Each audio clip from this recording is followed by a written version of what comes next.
York, and I am hosting today's chat with Nico on Cappuccino Conversation. Nico, you've been around the block. You started as an entrepreneur, you grew enormously, and then you failed a couple of times.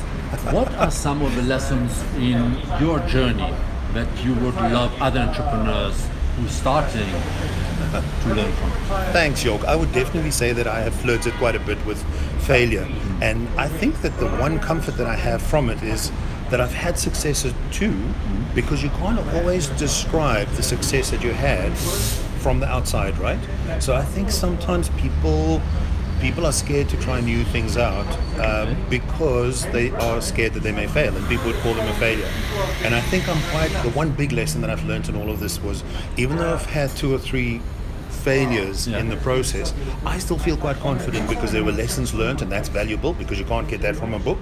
And I think that there are great different angles that I would take the next time around I'm going to go in and start a business. So the one big thing is, don't feel bad about failure. It's okay, it happens to people. You know, they say 3 out of 10 companies make it, right? So what happens to the other 7? And then the other lesson that I've also learned, and in fact that's something that you taught me, because you said on several occasions, who's your first client? Who's going to pay you for something? And I think the biggest lesson that I've learned in that space is to go, you really should have a client, you should have somebody who's going to pay the bills the first time around. Even if it's a small one? Even if it's a small one, just to get going, absolutely, yeah. And Nico, talking about failure is one thing, but actually going through the psychological ordeal, the lack of traction, that nobody wants your business, your baby. How do you deal with that? How do you not take it personally? I think I read the advice once. I think it was on a Rembrandt that said, even under some of the great paintings, there are other paintings underneath them. They're layered.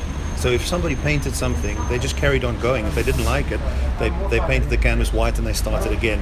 And I think that that's possibly the nicest inspiration that I've had, to go that even the great masters, for every one great thing that they did, they must have done 10 that weren't so great. Take each lesson, take each experience as a business class, take each one setback as a little lesson in life.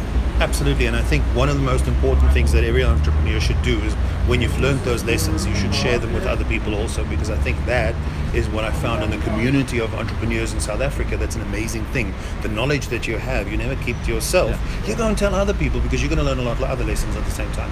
Awesome. That's Cappuccino Conversations for you.